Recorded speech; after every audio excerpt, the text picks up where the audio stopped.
it is possible to have both 110 volts and 220 volts in the same outlet box. The method to achieve utilizes a split receptacle with two separate circuits, one for 110 volts and one for 220 volts. Each circuit must have its own breaker or fuse. The 110 volt circuit should be wired with standard 14 gauge wire and connected to a 15 amp breaker or fuse. The 220 volt circuit should be wired with 10 gauge wire or larger and connected to a 30 amp or 50 amp breaker or fuse. The National Electrical Code (NEC) addresses this configuration in section 400.5a, which allows different voltage systems to be connected to the same outlet box. NEC Article 400.10 requires that split receptacles be marked to indicate the different voltages. When implementing this configuration, certain precautions should be observed. Firstly, properly label the receptacle to ensure safe use. Secondly, use different colors of wire or receptacles to distinguish between the 110 volts and 220 volts circuits. Thirdly, follow all applicable electrical codes and consult with a qualified electrician if necessary. Let's delve deeper into the technical aspects and requirements for safely implementing a 110 volts and 220 volts split receptacle in a single outlet box. We will explore the specific NEC articles in greater detail, discuss appropriate wiring methods and materials, and emphasize critical safety considerations. Understanding the NEC requirements is paramount for ensuring a safe and code-compliant installation. Article 400.5 of the NEC is key, but it's also important to understand the context within which it's applied. This article essentially allows for the mixing of voltage systems within the same enclosure, provided that certain conditions are met to prevent hazards. These conditions typically revolve around proper insulation, separation, and identification of the different voltage circuits. Article 400.10 mandates clear and conspicuous marking of split receptacles where different voltages are present. This marking must clearly indicate the voltage supplied by each portion of the receptacle. Acceptable methods of marking include using labels, color coding, or other permanent means of identification. The purpose of this requirement is to prevent accidental plugging of appliances into the incorrect voltage, which could result in damage to the appliance or create a safety hazard. Selecting the appropriate wiring methods and materials is crucial for the safe and reliable operation of the split receptacle. The 110 volt circuit, typically used for general purpose lighting and small appliances, can be wired with 14 gauge copper wire, rated for at least 15 amps. A 220 volt circuit, which is typically used for larger appliances such as electric ranges, dryers, or air conditioners, requires heavier gauge wire to handle the higher current load. Depending on the specific appliance and the circuit breaker size, 10 gauge, 8 gauge, or even larger wire may be required. It is essential to consult the appliance's nameplate and the NEC tables to determine the appropriate wire size for the 220 volt circuit. The type of wire used must also be suitable for the application. Non-metallic sheet cable, commonly known as Romex, is often used for residential wiring. However, in certain situations, such as when wiring in conduit or exposed locations, other types of wire, such as THHN or THWN, may be required. All wiring must be installed in accordance with the NEC requirements for support, protection, and routing. Proper grounding is essential for electrical safety. Both the 110 volts and 220 volt circuits must be properly grounded to provide a low impedance path for fault current, which helps to trip the circuit breaker or fuse in the event of a ground fault. The grounding conductor, typically a bare or green insulated wire, must be connected to the grounding terminal at the receptacle and to the grounding system of the electrical panel. The size of the grounding conductor must be appropriate for the size of the circuit conductors, as specified in the NEC. Overcurrent protection is another critical safety consideration. Each circuit must be protected by a circuit breaker or fuse of the appropriate size. The size of the overcurrent device must be coordinated with the ampacity of the circuit conductors and the requirements of the appliances being served. It is important to never oversize the overcurrent device, as this can create a fire hazard. The 110-volt circuit should typically be protected by a 15-amp or 20-amp circuit breaker or fuse, while the 220-volt circuit may require a 30-amp, 40-amp, or 50-amp overcurrent device, depending on the appliance. Ground fault circuit interrupter (GFCI) protection is often required for receptacles installed in certain locations such as bathrooms, kitchens, and outdoor areas. GFCI protection helps to prevent electrical shock by detecting small imbalances in current and quickly interrupting the circuit. It is important to check the NEC requirements to determine whether GFCI protection is required for the split receptacle installation. Installing a 110 volts and 220 volts split receptacle requires careful attention to detail and a thorough understanding of the NEC requirements. It is always recommended to consult with a qualified electrician if there is any doubt about the proper installation procedures. A qualified electrician can ensure that the installation is safe, code compliant, and reliable. Let's elaborate further on the selection of appropriate circuit breakers and fuses for both the 110 volts and 220 volt circuits within the split receptacle configuration.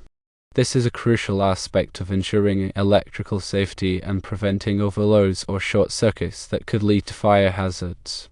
For the 110 volt circuit, which typically powers lighting, small appliances, and general purpose outlets, the most common overcurrent protection devices are 15 amp and 20 amp circuit breakers. The selection of the appropriate amperage depends on the wire gauge used and the anticipated load on the circuit. If the circuit is wired with 14 gauge copper wire, as is often the case, a 15 amp circuit breaker is the maximum allowable. If the circuit is wired with 12 gauge copper wire, a 20 amp circuit breaker can be used. It's important to never exceed the ampacity rating of the wire, as this could cause the wire to overheat and potentially start a fire. For the 220 volt circuit, which typically powers larger appliances such as electric ranges, dryers, water heaters, and air conditioners, the overcurrent protection requirements are more stringent and depend on the specific appliance being served. The appliance's nameplate will specify the required voltage, amperage, and overcurrent protection. It is crucial to adhere to these specifications to ensure safe and reliable operation of the appliance. For example, an electric range might require a 40 amp or 50 amp circuit breaker, while a dryer might require a 30 amp circuit breaker. The wire gauge used for the 220 volt circuit must be sized accordingly to handle the anticipated current load without overheating. 10 gauge, 8 gauge, or even larger wire may be required, depending on the amperage rating of the circuit breaker and the length of the run. It is essential to consult the NEC tables to determine the appropriate wire size for the 220 volt circuit. In addition to selecting the appropriate amperage rating for the circuit breakers or fuses, it is also important to choose the correct type of overcurrent protection device. Circuit breakers are generally preferred over fuses in modern electrical installations because they can be reset after tripping, whereas fuses must be replaced. There are several different types of circuit breakers available, including standard thermal magnetic breakers, ground fault circuit interrupter, GFCI breakers, and arc fault circuit interrupter or SI breakers. GFCI breakers are designed to protect against ground faults, which can cause electrical shock. SI breakers are designed to protect against arc faults, which can cause fires. The NEC specifies when GFCI and SI protection is required, depending on the location and type of circuit. When installing a 110 volts and 220 volt split receptacle, it is important to use a double pole circuit breaker for the 220 volt circuit. A double pole circuit breaker provides overcurrent protection for both hot legs of the 220 volt circuit and is required by the NEC. It is also important to properly label the circuit breakers in the electrical panel to clearly identify which circuits they protect. This will make it easier to troubleshoot electrical problems in the future. Furthermore, proper torquing of the connections at the circuit breakers and receptacles is extremely important to ensure a reliable connection and prevent overheating. Use a torque screwdriver to tighten the screws to the manufacturer's recommended torque specifications. This will help to prevent loose connections, which can cause arcing and potentially start a fire. Let's delve into the specific requirements for grounding and bonding in a 110 volts and 220 volts split receptacle configuration. Grounding and bonding are essential safety measures that help to protect against electrical shock and prevent damage to equipment. Grounding provides a low impedance path for fault current to flow back to the source, which helps to trip the circuit breaker or fuse in the event of a ground fault. Bonding ensures that all metal parts of the electrical system are electrically connected together, which helps to equalize the voltage potential and prevent shock hazards. In a 110 volts and 220 volts split receptacle configuration, it is important to properly ground both the 110 volts and 220 volts circuits. The grounding conductor, typically a bare or green insulated wire, must be connected to the grounding terminal at the receptacle and to the grounding system of the electrical panel. The size of the grounding conductor must be appropriate for the size of the circuit conductors, as specified in the NEC. The NEC specifies the minimum size of the grounding conductor based on the size of the ungrounded conductors. For example, if the ungrounded conductors are 14 gauge copper wire, the grounding conductor must be at least 14 gauge copper wire. If the ungrounded conductors are 12 gauge copper wire, the grounding conductor must be at least 12 gauge copper wire, and so on. It is important to never reduce the size of the grounding conductor below the minimum size specified in the NEC. In addition to grounding the circuits, it is also important to bond all metal parts of the electrical system together. This includes the metal outlet box, the metal faceplate of the receptacle, and any metal conduit or enclosures. Bonding can be accomplished by using bonding jumpers, which are short lengths of wire that connect the metal parts together. The bonding jumpers must be sized appropriately for the size of the circuit conductors, as specified in the NEC. The NEC also requires that the grounding and bonding systems be connected to a grounding electrode system, which typically consists of a ground rod or a metal water pipe that is buried in the earth. The grounding electrode system provides a connection to earth, which helps to stabilize the voltage potential of the electrical system and prevent shock hazards. It is important to ensure that the grounding electrode system is properly installed and maintained. In some cases, it may be necessary to install additional grounding electrodes to meet the NEC requirements. When installing a 110 volts and 220 volts split receptacle, it is important to use a receptacle that is specifically designed for this purpose. These receptacles typically have a different configuration of slots than standard receptacles to prevent accidental plugging of appliances into the incorrect voltage. The 110 volts portion of the receptacle will have two slots, one for the hot wire and one for the neutral wire, plus a grounding hole. The 220 volts portion of the receptacle will have three slots, two for the hot wires and one for the grounding wire. It is important to use the correct type of plug for each voltage. When wiring the receptacle, it is important to carefully identify the hot, neutral, and grounding wires. The hot wire is typically black or red, the neutral wire is typically white, and the grounding wire is typically bare or green. It is important to connect the wires to the correct terminals on the receptacle. Connecting the wires to the wrong terminals could create a shock hazard or damage the appliance. When making connections, be sure to use wire connectors that are appropriate for the size and type of wire being used. Wire connectors should be properly tightened to ensure a secure connection. Loose connections can cause arcing and potentially start a fire. Let's consider the specific labeling requirements for a 110 volts and 220 volts split receptacle, as mandated by the National Electrical Code (NEC). Proper labeling is paramount for ensuring the safety of individuals who may interact with the receptacle and preventing accidental use of the incorrect voltage, which could damage appliances or create hazardous situations. As previously mentioned, NEC Article 400.10 specifically addresses the marking requirements for split receptacles that supply different voltages. This article mandates that such receptacles be clearly and conspicuously marked to indicate the voltage supplied by each portion of the receptacle. The purpose of this requirement is to provide a readily visible warning to users about the presence of different voltages and to prevent accidental misconnections. There are several acceptable methods of marking a split receptacle to indicate the different voltages. One common method is to use a label that is permanently affixed to the receptacle. The label should clearly state the voltage of each portion of the receptacle, such as 110 volts and 220 volts. The label should be durable and resistant to fading or damage. Another method of marking a split receptacle is to use color coding. For example, the 110 volts portion of the receptacle could be wired with white and black wires, while the 220 volts portion of the receptacle could be wired with red and black wires. The receptacle itself could also be color-coded, with different colored faceplates or markings for each voltage.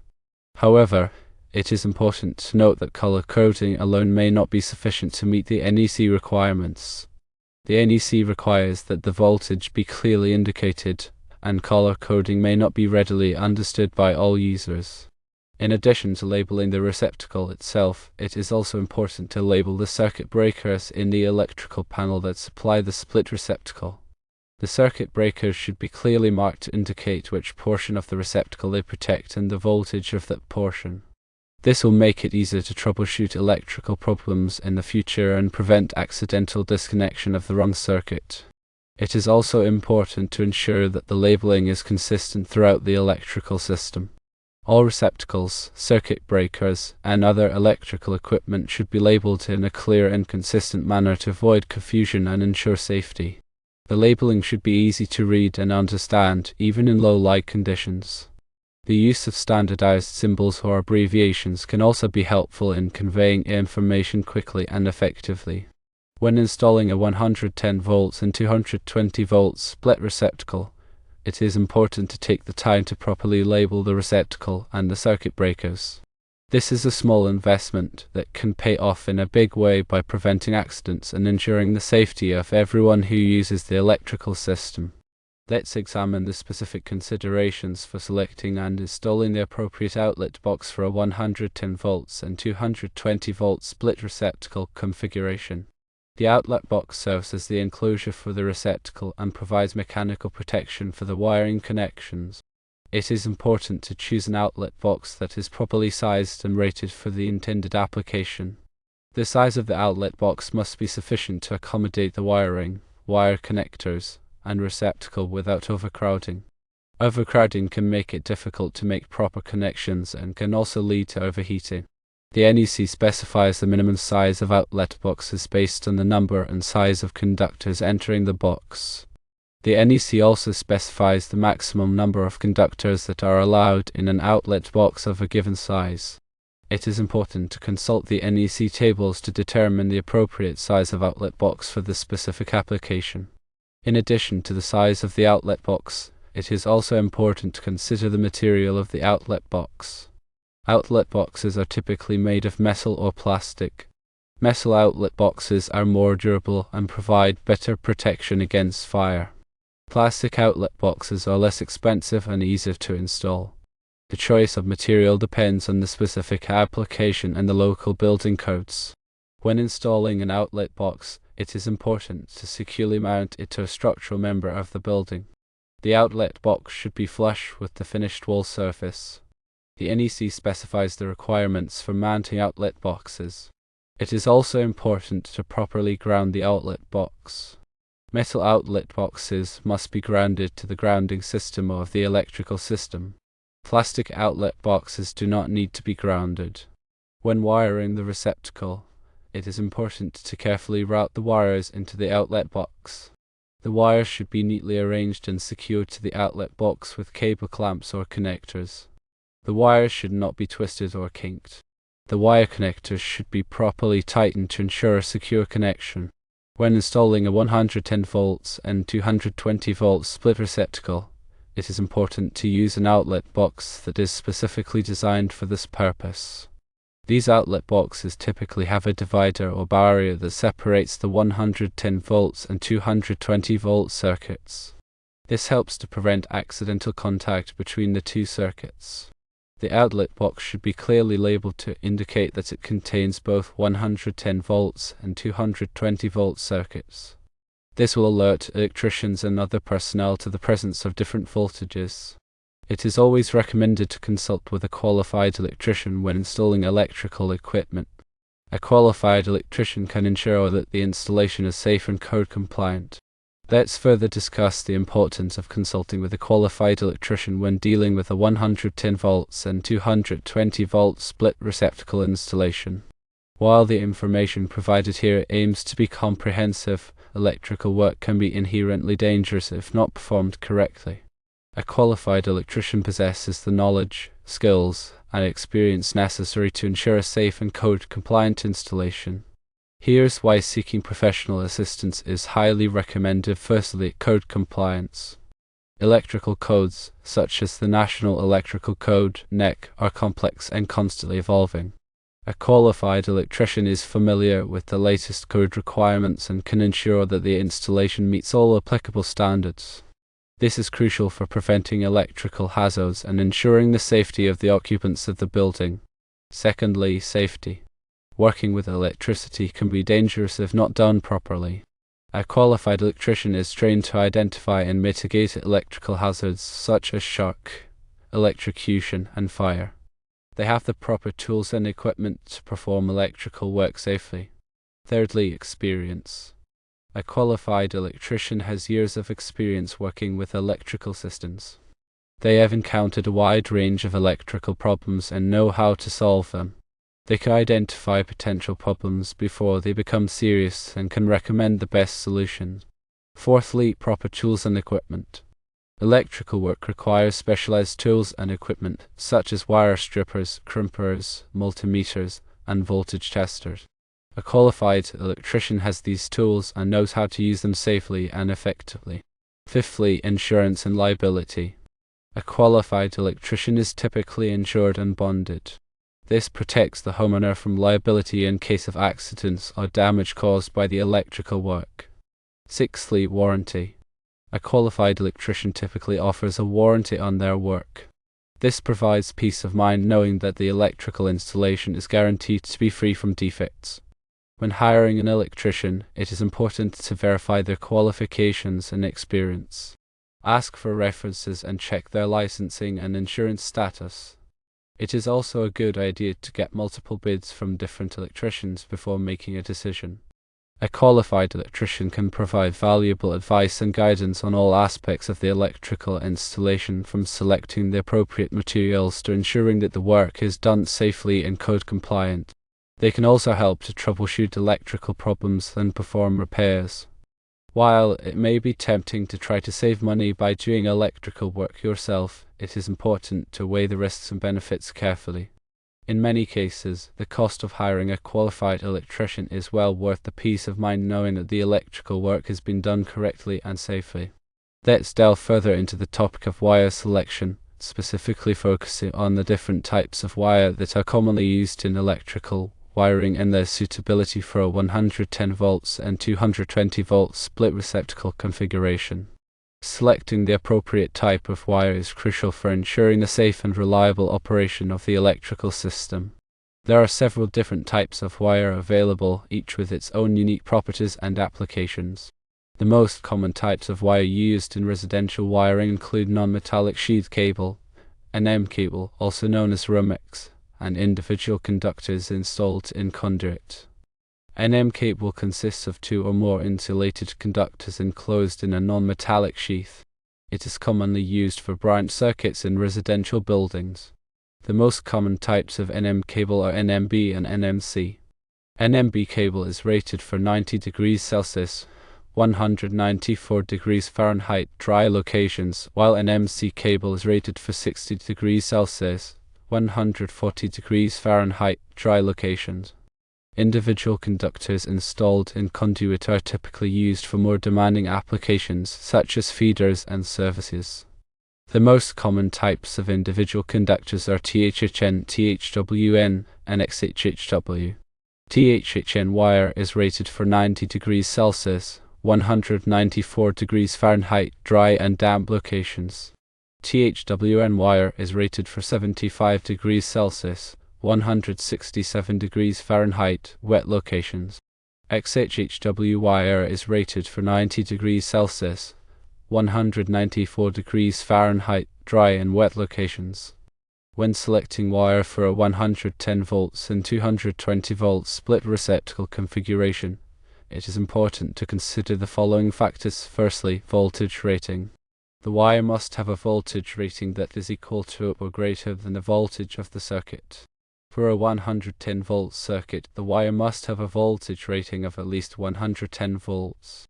For a 220 volt circuit, the wire must have a voltage rating of at least 220 volts. Secondly, ampacity. The wire must have an ampacity that is equal to or greater than the current that the circuit will carry. The ampacity of the wire depends on the wire gauge, the type of insulation, and the ambient temperature. The NEC provides tables that list the ampacity of different types of wire. Thirdly, environment. The wire must be suitable for the environment in which it will be installed. For example, if the wire will be installed in a wet location, it must be rated for wet locations. Fourthly, local codes. Local building codes may specify the types of wire that are allowed in certain applications. It is important to check with the local building department to ensure that the wire being used complies with local codes. For a 110 volts and 220 volt split receptacle configuration, an M cable is typically used for the 110 volt circuit, while individual conductors installed in conduits are typically used for the 220 volt circuit. However, this is not always the case. The specific type of wire that is used depends on the factors listed above.